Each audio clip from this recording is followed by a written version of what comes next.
안식일을 거룩히 지키라 두 번째, 이삭을 버리는 날이라는 제목으로 주의 말씀 나눠보고자 합니다. 일본은 매년 송년의 마지막 12월 31일에 우동을 먹는 풍습이 있습니다. 홋카이도의 어느 우동 가게에 12월 31일 늦은 밤, 거의 새해가 시작할 때쯤 마지막 손님으로 한 어머니와 어린 두 아들이 들어옵니다. 어머니는 매우 미안해하며 150엔짜리, 우리나라 돈으로 1,500원짜리 우동 1인분만을 주문합니다. 우동집 주인은 3명이 들어왔는데 아무리 아들이 어리다고 해도 1인분 시키는 것은 예의가 아니라고 생각하면서 조금 기분이 나쁩니다. 하지만 주인은 그 어머니와 두 아들의 행색이 너무 초라해 보이고 가난해 보여 우동 1인분에 우동 반덩이를 더 넣어서 1.5인분의 우동을 만들어 내보냅니다. 주인은 새 모자의 가난한 행색을 보고 동정하듯 두 그릇을 준다거나 곱빼기로 주면 자존심이 상할까 새 모자가 눈치 못 채도록 1.5인분의 우동을 만들어 주는 것입니다. 그렇게 새 모자는 우동이 더 나온 것도 모른 채 푸짐한 1인분의 우동을 너무도 맛있게 나눠 먹습니다. 그리고 150엔을 내고 연거푸어 고개 숙여 감사 인사를 하고 떠납니다. 떠나면서 그 두 아들은 목청 높여 인사합니다. 고맙습니다. 새해는 복 많이 받으세요. 그런데 다음 해도 그 가난한 새 모자는 그 우동집을 찾아와 미안해하며 우동 1인분을 주문합니다. 작년과 똑같이 주인도 우동 1.5인분을 눈치채지 못하게 만들어 줍니다. 또 두 아들은 목청 높여 인사하고 떠납니다. 그러자 주인도 새해 복 많이 받아라, 그리고 힘내라 라고 인사해 줍니다. 그리고 그 다음에 마지막 날에는 반대로 우동집 주인 내외가 그 새 모자를 기다리게 됩니다. 왜냐하면 그의 우동 한 그릇이 150엔에서 200엔으로 올랐기 때문입니다. 하지만 우동집 주인은 우동값 메뉴판을 200엔에서 작년 우동 가격인 150엔으로 고쳐 바로 그 새 모자가 오기를 기다립니다. 그 해에도 어김없이 10시 반이 되자 지난해보다 더 자란 아들들과 변함없이 낡은 코트를 입은 어머니가 우동집에 들어옵니다. 그런데 그날은 웬일인지 우동 2인분을 시킵니다. 그러자 더 신이 난 주인은 우동 2인분이라고 크게 외치고 주방에서는 우동 3덩어리를 뜨거운 국물에 넣고 1.5인분 우동 2그릇을 만들어 줍니다.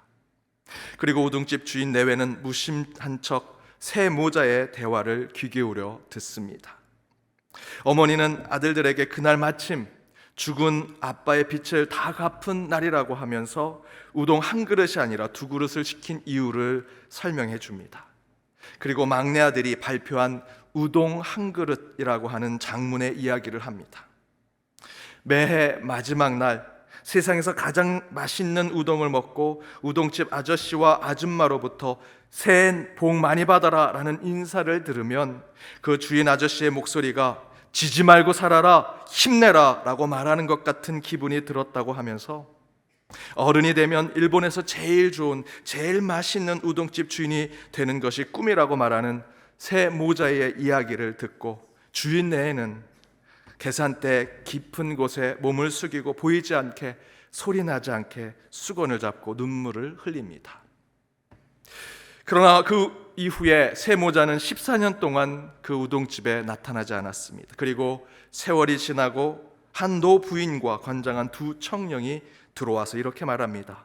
저 우동 3그릇이요. 그리고 그 청년이 이렇게 말합니다. 저희 기억나세요? 저희는 14년 전 섣달 금은달 밤 모자 셋이서 1인분의 우동을 주문했던 사람들입니다. 그때 한 그릇의 우동에 용기를 얻어 저희는 손을 맞잡고 열심히 살아갈 수 있었습니다. 저는 의사가 되었고 우동집 사장님께 매해 감동을 받고 용기를 얻어 우동집 사장이 되려고 했던 동생은 우동집 대신에 잘나가는 은행원이 되었습니다. 그래서 저희는 동생과 함께 지금까지 인생 가운데 최고의 사치스러운 계획을 세웠습니다. 그것은 바로 섣달 금은달 어머님과 함께 셋이서 삿포로에 있는 우동집을 찾아와 3인분 우동을 시키는 것입니다. 그리고 그 세모자는 여느 때와 같이 우동 3그릇을 세상에서 가장 맛있는 음식을 먹듯 먹으며 행복해했고, 우동집 주인도 그 모습을 세상에서 가장 행복한 눈으로 보게 됩니다. 이 이야기는 일본 작가 쿠리라 헤이의 우동 한 그릇이라고 하는 단편 소설의 이야기입니다. 이 우동집 주인은 수만 우동을 팔았을 것입니다. 그러나 우동집 주인이 가장 기쁘고 행복하게 만들었던 우동은 추운 겨울날, 그의 마지막 날, 문을 닫으려고 할 때 온 마지막 손님으로 온 그 가난한 새 모자에게 만들어줬던 그 우동 한 그릇이었다라고 얘기합니다. 한 그릇이지만 그들의 자존심을 지켜주면서 동시에 새 모자가 먹고도 배부를 수 있는 우동을 만들어내어 놓았을 때 우동집 주인은 행복했다라고 얘기합니다. 그러나 여러분, 생각해 보십시오. 오히려 손해가 되지요. 손해가 되는 우동 한 그릇을 팔려고 새 모자를 기다리느니 빨리 집에 들어가서 한 해를 편하게 맞이하면 더 좋았을 텐데, 우동집 주인은 그 새 모자가 우동 한 그릇을 시키기 위해 자기 가게에 오는 것을 알고 문을 닫지 않습니다. 그리고 그들이 올 때까지 손해를 보는 것을 알면서도 우동을 준비합니다. 그러나 우동집 주인은 그 희생과 손해보는 것의 행복과 기쁨을 알고 있었던 것이지요. 그리고 더 중요한 것은 물질적으로도 심정적으로도 손해를 받았지만, 그 우동집 주인은 그 새 모자가 우동 한 그릇을 맛있게 먹고 가는 모습을 보고 힘있게 인사했습니다. 고맙습니다. 새해 복 많이 받으세요. 바로 그 새 모자는 가난하고 힘이 없었지만, 그래서 우동 한 그릇에 세 식구가 나누어 먹어야 했지만, 넉넉한 우동 한 그릇과 주인의 힘찬 인사에 큰 힘을 얻고 그래도 한 해 살아보고자 했던 다짐을 하게 되었던 것이지요. 만약 우동집 주인이 그 3명이 1인분을 시켰다고 새 모자를 쫓아냈다면 어떻게 됐겠습니까? 그 가정은 어떻게 되었는지는 모르지만 분명한 것은 그 새 모자를 쫓아내지 않고 도리어 가난하고 배고픈 새 모자에게 작은 것을 더 베풀어 곱빼기로 2그릇, 3그릇을 준 게 아닙니다. 그 1인분에 1.5인분 한 주먹을 더 준 것인데, 그것으로 그 새 모자는 그 우동을 맛있게 먹고 힘을 얻고 그들의 영혼이 살아나고 그들의 삶이 변하게 된 것을 보여주고 있습니다. 우동집 주인이 크고 대단한 것을 준 것이 아니죠. 1인분에 반인분을 더 주고 우동을 먹고 가는 그 가족에게 큰 소리로 용기를 주는 인사를 한 것뿐입니다. 그런데 새 모자는 그 작은 것에 이 세상에 어떤 것보다도 큰 것을 받아들여 그들의 인생을 변화시키더라라는 것입니다. 오늘 본문 레위기 말씀에서 이와 비슷한 증거를 우리에게 보여주고 있습니다. 우리 레위기의 본문을 함께 읽어보겠습니다. 너희가 너희 땅에서 곡식을 거둘 때에 너는 밭 모퉁이까지 다 거두지 말고 내 떨어진 이삭도 줍지 말며 내 포도원의 열매를 다 따지 말며 내 포도원에 떨어진 열매도 줍지 말고 가난한 사람과 거류민을 위하여 버려두라. 나는 너의 하나님 여호와이니라. 레위기 19장은 거룩에 대한 이야기를 말씀하는 장입니다. 3절에 보면 너희 각 사람은 부모를 경외하고 나의 안식일을 지키라 라고 이야기하고 있습니다. 지난 주일 말씀대로 부모를 경외하고 공경하는 것은 안식일을 지키는 것과 매우 깊은 연관이 있다고 말씀을 드렸지요. 보이는 부모에게 경외심과 공경을 보일 때 보이지 아니하시는 하나님을 제대로 모실 수 있고 그 하나님께 거룩함을 드러낼 수 있다라는 것을 말씀드렸습니다. 그러면서 레위기 19장의 9절과 10절에는 그 거룩함이 이렇게 할 때 나타난다고 얘기합니다. 곡식을 거둘 때 밭 모퉁이까지 다 거두지 말라는 겁니다. 떨어진 이삭도 줍지 말며 열매도 다 따지 말고 떨어진 열매는 줍지 말고 내버려 두라라고 증거합니다. 바로 그것이 안식일을 거룩히 지키는 모습이다라고 우리에게 말씀해주고 있습니다. 이렇게 안식일을 거룩히 지키기 위해서 곧 오늘 저와 여러분이 드리는 이 주일 성수가 하나님 앞에 경건하고 거룩한 주일 성수가 되기 위해서는 먼저 저와 여러분이 이삭을 버리는 데서부터 하나님의 거룩함이 시작된다라고 얘기하는 것이지요. 성경은 증거합니다. 내 모퉁이를 거두지 말라. 떨어진 이삭을 줍지 말고 열매도 한두 개는 남겨두고 따다가 떨어진 것이 있으면 두고 와라. 왜? 가난한 자들을 위해서 그렇게 해라. 그것이 거룩이다. 대단한 것을 후원하고 봉헌하고 구제하라 하지 않습니다. 이삭을 버리라. 그거면 된다 라고 말씀하시지요. 그것이 안식일을 거룩히 지키는 것과 같은 거룩한 삶이라고 말씀하고 있습니다. 마하트마 간디의 이야기 중에 이런 얘기가 있습니다. 간디가 젊은 시절에 기차를 타려고 바로 올라탔습니다. 기차가 출발하는데 신발을 플랫폼에 떨어뜨렸습니다. 막 출발하고 있으니 내릴 수가 없어서 그 떨어진 신발을 가져올 수 없었습니다. 그때 이 간디는 자기가 신고 있는 신발도 벗어서 그 떨어진 곳에 쑥 던져놓습니다. 그 광경을 보고 사람들이 아니 그 한 짝이라도 신고 있으면 괜찮을 때 두 발 맨발로 되면 걷기가 힘들 텐데 왜 그걸 그쪽에 던지십니까? 그러자 간디가 이렇게 얘기합니다. 어떤 가난한 사람이 신발 한 짝을 주었다고 생각해 보십시오. 쓸모없는 신발이 되겠죠. 어디에도 쓸 수 없는 그저 쓰레기장에 가는 신발이 될 것입니다. 하지만 다른 한 짝의 신발이 같이 있으면 그 가난한 사람에게는 제대로 된 신발이 되지 않겠습니까? 나는 신을 수 없지만 누군가가 그 신발을 주게 되면 그 신발을 온전히 신을 수 있도록 버려주는 거죠. 간디는 버리면 누군가에게 도움이 되고 기쁨이 되는 것을 알고 있는 자였습니다. 제가 몇 년 전 아이들과 시골에 갔습니다. 뒷산에 산책을 가는데 그 길에 쭉 밤나무가 있는 겁니다. 열심히 밑에 봤는데 밤이 많이 떨어져 있는데 알밤은 다 주워갔습니다. 그래도 위에 달린 게 있는 것 같아서 옛날 생각이 나서 제가 발로도 막 차보고 긴 짝대기로 던져가지고 알밤들을 밤송이들을 떨어뜨려 봤습니다. 그런데 떨어지는 밤송이마다 알이 하나도 없더라고요. 계속 제가 밤나무를 치다가 그 밤송이가 떨어지는데 제 아들에게 자꾸 떨어집니다. 제 아들이 아빠가 자기를 죽이려고 한다고, 자기 밤 안 먹겠다고 가는데 마음이 좀 속상했습니다. 사실 예전에 제가 할아버지께 배웠던 우리 인간의 미덕은요, 밤나무 따러 가도 다 따지 마라. 산길을 가던 나그네가 그 밤이라도 하나 까먹고 갈 수 있도록 남겨두라고 얘기 들었습니다. 감나무 따러 갈 때도 다 따지 마라. 까치가 감나무 좋아하니 까치가 감을 먹을 수 있도록 몇 개는 남겨두라는 얘기를 들었습니다. 그것이 우리 사는 미덕 아니겠습니까? 코로나 전에 해외 단기 선교 또 수련회 아우리치 갈 때 우리 무명의 성도님들이 그 선교를 떠나기 전에 찾아오십니다. 그리고 목사님, 혹시 돈이 없어서 단기 선교 못 가고 수련회 못 가며 아우리치 떠나지 못하는 청년들 또 학생들 성도들이 있다면 제 이름 없이 무명으로 그들을 도와주고 싶습니다 라고 하시는 성도님들이 계셨습니다. 여러분, 이게 신앙의 미덕 아니겠습니까? 교회 사역하다가 어떤 분이 아프시고 또 몸이 불편해서 그 사역을 못 하시게 될 때 갑자기 어떤 분에게 전화를 드릴 수밖에 없습니다. 그러면 우리 연동교회 성도님들은 하나같이 목사님, 제가 하겠습니다. 제가 대신 하겠습니다. 물론 내 시간을 다시 떼야 되고 손해도 보고 희생도 해야 되지만 제가 그 일 맡겠습니다 말씀하시지요. 그게 신앙의 미덕이지요.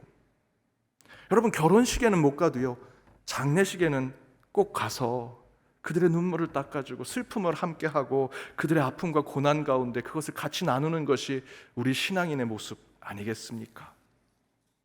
그런데 이런 아름다운 마음은 단순히 좋은 모습, 사랑이 넘치는 행동으로만 끝나지 않는다고 성경은 얘기합니다.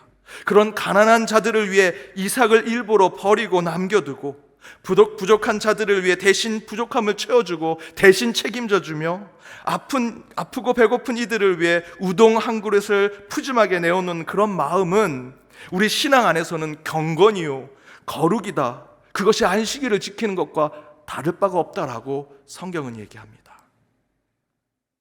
마가복음 본문에서 안식일에 예수께서 밀밭 사이로 지나가다가 제자들이 배고파서 밀 이삭을 열어서 먹지요. 그러자 바리새인들이 너희들 안식일 율법을 어겼다라고 얘기합니다. 그때 예수께서 다윗이 하나님의 전에 들어가서 율법으로선 먹어서는 안 된 진설병을 먹은 이야기들을 하면서 아무 문제가 없었던 그 사건에 대해서 말씀해 주십니다.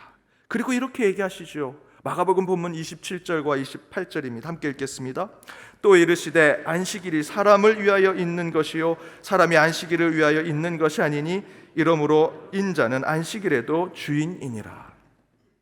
예수님은 분명히 말씀하십니다. 안식일이 사람을 위해 있는 것이요 사람이 안식일을 위해 있는 것이 아니라 말씀하시죠. 곧 안식일에 사람이 하나님을 어떻게 잘 경배하고 하나님을 잘 찬양할 수 있을지를 알려주는 것이 안식일의 율법이라는 것입니다. 너 안식일에 왜 그런 옷 입고 왔어? 너 왜 그런 말 했어? 너 왜 몇 분 늦었어? 라는 것으로 하나님이 우리를 정죄하고 벌 주려고 안식일 율법을 준 것이 아니라 그 율법을 통해서 안식일에 하나님을 어떻게 하면 잘 경배하고 찬양하게 할까를 알려주는 것이 안식일의 율법이라는 것이죠.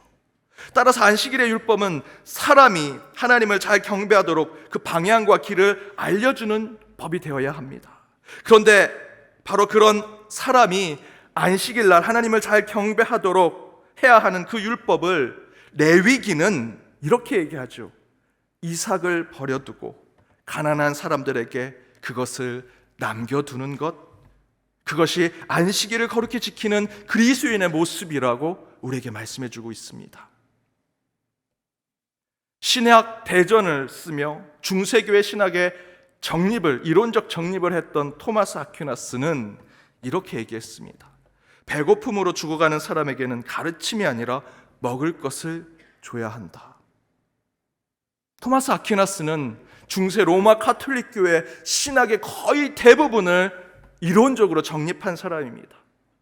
아마 바늘로 찔러도 피가 안 나오고 신학적 얘기가 줄줄줄 나갈 사람입니다. 안식일을 얘기하면 안식일을 지켜야 할 신학적 내용을 이론적으로 설명할 사람입니다. 그런데 그 토마스 아퀴나스가 배고픔으로 죽어가는 사람에게는 가르침이 아니라 먹을 것을 줘야 한다라고 얘기합니다. 안식일에 배고파 죽어가는 사람이 있다면 진정으로 하나님 안식일법을 지키는 것은 그 죽어가는 자를 살리는 것이겠죠. 어떻게 살리시겠습니까? 성전에 와서 기도하고, 물론 필요하죠. 예배하고 찬양하는 거 필요하지만 안식일날 배고파 죽어가는 자가 있다면 그들에게 먹을 것을 주라는 것이 토마스 아퀴나스의 얘기입니다. 가난하고 배고프며 고아와 과부를 돌보는 것이 경건이요 거룩임을 저와 여러분이 잊지 말아야 합니다. 따라서 안식일에 가장 거룩하고 경건해야 한다면 저와 여러분이 해야 할 일이 무엇인지 너무도 분명하지요. 구원을 위해 저와 여러분이 지금 이 자리에 있으십니까? 그러면 여러분 반드시 잠언의 말씀을 기억하셔야 합니다. 잠언 21장 13절에 이렇게 기록되어 있죠. 함께 읽어보겠습니다.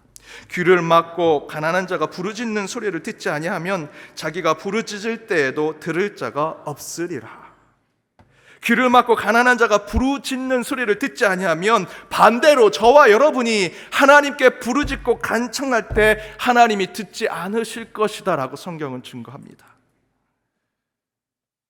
아무리 지금 이 시간 저 아름다운 오르겐과 좋은 옷을 입고 하나님을 찬양하고 여러분의 가장 경건한 모습으로 기도할지라도 저와 여러분이 가난한 자를 돌보지 아니하고 그들에게 먹을 것을 주지 아니하면 하나님은 듣지 아니하신다라는 것이 성경의 증거입니다. 이 주일, 이 안식일에 우리가 해야 하는 것은 바로 배고픔과 가난에 부르짖는 자들의 신음소리를 듣고 반응하고 행동하는 것이 바로 안식일을 구원을 이루는 날로 만드는 것입니다. 2018년까지 월드비전 CEO였던 리처드 스탄스는 구멍난 복음이란 책을 썼습니다. 그 책 안에 이런 내용이 있습니다. 리처드 스탄스는 짐 윌리스라고 하는 친구와 함께 한 가지 실험을 합니다. 성경 66권에 가난과 부와 그에 대한 정의와 하나님의 의에 대한 이야기들을 다루는 대목들, 구절들마다 밑줄을 칩니다. 그리고 가위를 가지고 와서 그 구절을 모두 성경에서 잘라냅니다. 그러자 성경이 어떻게 됐느냐? 누더기와 같이 됐습니다. 구멍난 걸레처럼 돼버렸습니다. 왜냐하면 창세기부터 요한계시록까지 성경의 중심은 가난, 그리고 그 가난을 이겨내게 하시는 하나님의 의와 정의가 담겨진 말씀이 성경이기 때문입니다. 그런데 우리는 그 말씀을 읽지 않지요. 난 이 말씀 필요 없어. 그래서 다 가위로 잘라냅니다. 내게 복을 주시고 내게 좋은 것을 주시는 거, 내가 구원받는 일들만 기록하고 그것만 남겨놓으니 성경이 구멍난 복음이 되더라는 것이죠. 그 누더기가 된 성경책을 들고 리처드 스탄슨의 친구인 짐 윌리스가 이렇게 외칩니다. 형제 자매 여러분, 이것이 우리 미국의 성경입니다. 구멍이 가득합니다. 우리 모두 가위를 집어들고 성경에서 우리가 주의를 기울이지 않는 구전들, 그냥 무시해버리는 본물들을 잘라내는 게 나을지 모르겠습니다 라고 얘기합니다. 이게 미국 성경만 그렇겠습니까? 한국교회 성경도 똑같지 않겠습니까? 저와 여러분, 듣고 싶은 말씀, 읽고 싶은 말씀, 나에게만 좋은 말씀만 남겨두고 나머지 정말 가난한 자들 위해 너의 것을 버려라 하는 그 말씀들 다 여러분 잘라내 보십시오. 여러분의 성경도 누더기가 될 것입니다. 여러분 어떻게 생각하십니까? 성경은 분명히 안식일에도 배고픈 자를 먹이고 다 수확할 수 있어도 이삭을 남기며 세상은 멀리하나 믿는 자들은 고아와 과부를 돌봐야 하고 가난한 자들의 부르짖는 소리를 들을 때 그것이 안식일을 바로 지키는 그리스도인의 모습이라 말씀해주고 있습니다. 오늘 이 시간, 이 주일 경건과 거룩하기를 원하신다면 여러분의 이삭을 버리셔야 합니다. 그것이 안식일을 거룩히 지키는 것입니다. 그래서 한 가지 여러분과 제안하길 원합니다. 지난 태풍 때문에 큰 홍수 피해를 입고 나서 제가 시찰회가 끝나고 한 목사님께 전화를 드렸습니다. 그랬더니 그 목사님이 포항에서 전화를 받으십니다. 아니 왜 포항에 가십니까? 거기 지금 수해 나가지고 제대로 가지도 못한다는데요. 그랬더니 그 목사님이 제 처가가 여기 있는데 저희 처가가 큰 피해를 입었습니다. 그래서 도와주러 왔습니다. 그래서 제가 바로 이렇게 얘기했습니다. 목사님, 다음엔 저도 불러주시고 저도 같이 가요. 그러자 그 목사님이 농담처럼 이렇게 얘기합니다. 연동교회 목사님이 교회일도 바쁘실 텐데 이런 데 쫓아다니면 교회에서 쫓겨나십니다. 그래서 제가 이런 구제하는 일에 제가 가는데 교회에서 나가라 그러면 나가겠습니다. 하지만 연동교회 그런 교회 아닙니다. 말 잘했죠? 연동교회 그런 교회 아닙니다. 그런데 생각해 보니까 쫓겨날 수도 있겠다 생각이 들었습니다. 그래서 제가 이런 제안을 여러분께 해봅니다. 저만 가는 게 아니고 여러분도 같이 가는 겁니다. 우리 교회 안에서 이삭을 버리는 경건과 거룩에 실천하는, 그래서 안식일을 거룩히 지키는 우리 신앙인의 모습을 저희들이 하기 위해서 이런 우리나라에, 우리 민족 안에 긴급한 구조의 문제가 생겼을 때 저와 여러분이 우리 연동교회 좁게 하나 있고 긴급 구조 활동팀을 만들어서 그곳에 가는 겁니다.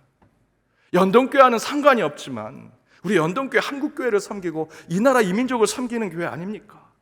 그렇다면 저 먼 곳에서 홍수로 피해를 입었다면 우리 교회와 우리 교회 성도들이 그곳에서 그 가난하고 피해 입은 자들을 돕는 활동을 하는 것, 저는 그것이 이삭을 버리는 것과 같은 것이라 믿습니다.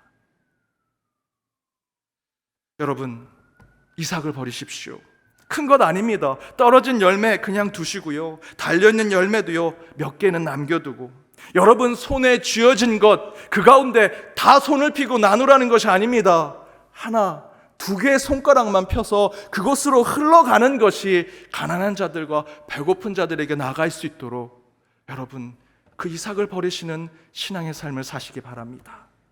그때 하나님께서 진정한 안식일을 우리에게 허락해 주시리라 믿습니다. 그런 참된 안식일의 신앙이 더욱 여러분 한 주의 삶 가운데 은혜로 드러나길 주님의 이름으로 축복합니다. 기도하시겠습니다. 가난한 자들을 돌보신 하나님, 주일 말씀으로 깨우쳐 주시고 더욱 결단의 사람으로 회복해 하시며 은혜로 살게 하심을 감사드립니다. 이삭 하나에, 떨어진 작은 열매 하나에 가난한 이들의 배를 채울 수 있음을 깨닫고 그들을 위해 영적 배려와 긍휼을 베푸는 그리스도인들이 되게 하여 주옵소서. 참된 경건과 거룩은 고아와 과부를 돌보고 가난한 자들을 위해 살겠다는 다짐과 실천이 있을 때 안식일의 주인이 인자가 됨을 깨달아 행동하고 실천하는 그리스도인으로 구주와 봉사의 삶 가운데 참된 예배자들이 되게 하여 주옵소서. 그렇게 지키는 안식일을 더욱 복된 날로 채워주실 것을 믿으며 이 모든 간구 예수님의 이름으로 기도드립니다. 아멘.